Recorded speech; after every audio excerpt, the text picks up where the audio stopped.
Na-forecast del local Pag-asa el continua experiencia ulan el ciudad y cuantos parte del península hasta na mga meses que viene.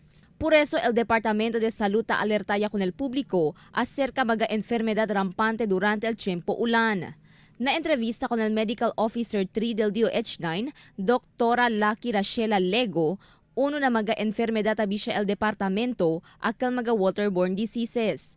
Este ta incluye el cólera, hepatitis A y typhoid fever, que puede obtener por medio del contaminado agua y comida. Según con Dr. Lego, debe asegurar que limpio el agua ta toma y comida ta come. Pwede tayo magkaroon ng cholera, pwede ding hepatitis A, and pwede din ang typhoid fever. So lahat ito nakukuha sa kontaminadong tubig at pagkain.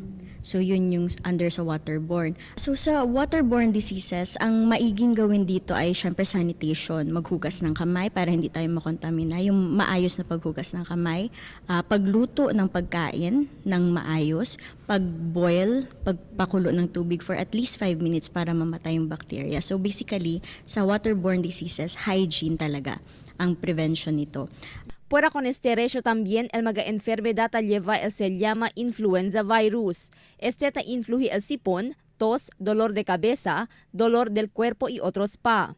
El influenza virus ta queda activo na tiempo de ulan por causa más pronto este divina frío alrededor. Aviso del DOH na mga vivientes, evita anda na mga de público lugar. Importante también según lava el mano y propio limpieza na cuerpo.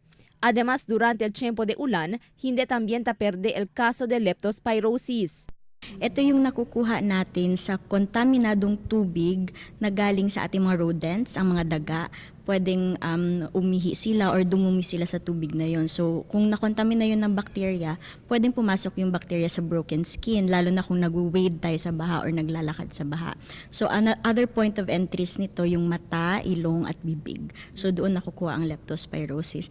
Aviso del DOH usa proteksyon na pies como el mga botas, aber evita este enfermedad especialmente na mga lugar alto nivel del agua ulan. Mas di este, nalista también del DOH el dengue, que mas rampante na tiempo de ulan. Taas se acord del DOH para limpia con el alrededor y evita deja mga estancaw agua que puede servir como mga breeding places de namuk. Acorda también según con el 4S, que ta incluye el search and destroy, seek early consultation, self-protection y say yes to fogging. Crystal Almonia, Dateline Zamboanga.